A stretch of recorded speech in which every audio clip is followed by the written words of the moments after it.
রাষ্ট্রের একটি বড় সমস্যা হলো যারা ক্ষমতায় গিয়ে দুর্নীতি করেন, অর্থ পাচার করেন এবং তাদের সহযোগী হিসেবে যেসব সরকারি কর্মকর্তা কর্মচারী আছেন, এর ভিতরে কোনো অপরাধ বোধ নেই, কোনো অনুশোচনা নেই। কার্যত তারা অপরাধ করার পরও তাদের ভাব ভঙ্গিমা কথাবার্তা এমন যে তারা কোনো অপরাধই করেননি। এই চরিত্রগুলো একটি ব্যক্তি বা জাতি ধ্বংস হওয়ার পূর্ব লক্ষণ।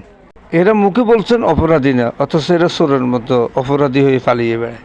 গত ফ্যাসিস্ট সরকারের পররাষ্ট্রমন্ত্রী আব্দুল মোমিন দীর্ঘ 8 মাস দেশে থেকে গোপনে সরকারি কর্মকর্তা কর্মচারীদের সহযোগিতায় আমেরিকায় পালিয়ে যান। এক মির্জাফর আর মির্জাফরকে সহযোগিতা করলো। এই রাষ্ট্রের চরম ক্ষতি হলো। বেঁচে আছি, এইটাই আল্লাহর প্রতি মেহেরবান যে খুব কষ্টে ছিলাম দেশে, এখন দেশ থেকে বের হয়ে আসছি। তাই লিস্ট আপনার এই মবের ভয়টা এখন কম, সেই দিক থেকে ভালো আছি। তবে বয়স অনেক বেড়েছে, আর আপনি দেখছেন গত প্রায় 8.5 মাস দেশে ছিলাম, তখন আমাকে বিভিন্ন রকম চেহারা পরিবর্তন করতে হয়েছে। এই বিগত সরকারের পররাষ্ট্রমন্ত্রী দীর্ঘ 8 মাস দেশের বিভিন্ন স্থানে গোপনে পালিয়েছিলেন। তিনি কথা এমনভাবে বলছেন মনে হয় দোয়া তুলসী পাতা। হ্যাঁ, এইটা আমার গিন্নি, I was the last man to leave the country. আমি কোনো অন্যায় করিনি, কাউরে কোনোদিন জেলে পাঠাইনি, কোনো চুরজামারি করিনি। সো আই ওয়াজ কনফিডেন্ট, আমি কেন পালাবো। তা আমি কিন্তু যখন কর্নেল সাহেব আমাকে ফোন করে বললেন sir we will protect you, তখন আমার সবাই বললো যে স্যার আপনার নাম্বার পেয়ে গেছে, এখন এখান থেকে পালানো। হ্যাঁ, যাই হোক, তারপরে বিভিন্ন জায়গাতে কোনো আত্মীয় স্বজনের বাড়ি থেকে যাইনি, কারণ আমার সব আত্মীয় স্বজন পাবলিকলি নোন, সবাই সবার তাদের চিনে। তো আমি অন্যান্য লোকের ওই যে এনবিআর নাকি বলে জানি ভাড়া পাওয়া যায়, ওই সব বাড়িতে ছিলাম এবং সুখের বিষয়। এমন ভাবে কথা বলছেন মনে হয় যে কোনো অপরাধ করেনি দরবেশ বাবা। সত্যিকারের অপরাধী সবসময় তার রূপ পাল্টিয়ে ফেলে। নাপিতের কাছে গেলাম, সুতরাং এক বাসায় গেলাম সার্টেন টাইমে, ওই বাসায় এক নাপিত আসলো।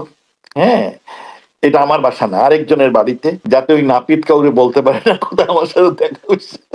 মানে ইটস এ লং স্টোরি, এটা বলে লাভ নাই, বহুত কষ্ট করে বের হয় আমার বউয়ের কি বলে প্রেসারে আর ওনার বুদ্ধিতে বের হয়। আমি যে বের হয়েছে কিছুই জানি না, কারণ আমি ফোনে তো কথা বলতে পারি না। হ্যাঁ, so she made this arrangement through. তখন দেশে অনেক ফড়িয়া আছে আপনাকে বিদেশ পাঠানোর জন্য, কিন্তু ওগুলো সবগুলোই মানি মেকিং, সব তো টাকা নাই, সুতরাং আমি আরেক সমস্যা। যাই হোক, আমি জীবিত আছি, আর মানুষের দোয়া, বহু লোক আমার জন্য দোয়া করেছে। তাকে যত সরকারি কাজ হতো সব জায়গায় উনি কমিশন খেতেন, আর উনি আর সাধু সাজছেন। শয়তান কখনো স্বীকার করে না সে অপরাধ করেছে। আওয়ামী লীগ সরকার, এই শেখ হাসিনা ইউনুসকে অনেক অনেক রকম সাপোর্ট দিয়ে বিশ্বের মধ্যে নাম আনেছেন। এই ইউনুসের প্রোগ্রামের জন্য শেখ হাসিনা 1996-এ তার সম্মেলনে আসেন, তাকে অনেক উচ্ছ্বাসন অধিষ্ঠিত। শুধু সেই না, তারপরে এই শেখ হাসিনা আপনার একটি গ্রামীণ অ্যাম্বাসেডার্স গ্রুপ তৈরি করেন। তখন আনোয়ার করিম চৌধুরী সাহেব আমাদের পিয়ার ছিলেন, তার মাধ্যমে প্রায় 77টা দেশের ফ্রেন্ডশিপ ক্লাব ফর গ্রামীণ তৈরি করেন। শেখ হাসিনাকে কত তুঙ্গে তুলেছেন, তার একটা বিশেষ সুনাম ছিল এবং বাংলাদেশ সরকার সবসময় তার জন্য তাকে প্রশংসা করত। কিন্তু দুঃখের বিষয়, তাই ন্যাচারালি তার গিভেন হিজ পিয়ার এবং নেম ব্র্যান্ড, দেশবাসী এবং আমিও আশা করেছিলাম যে maybe he will come up with a different view point.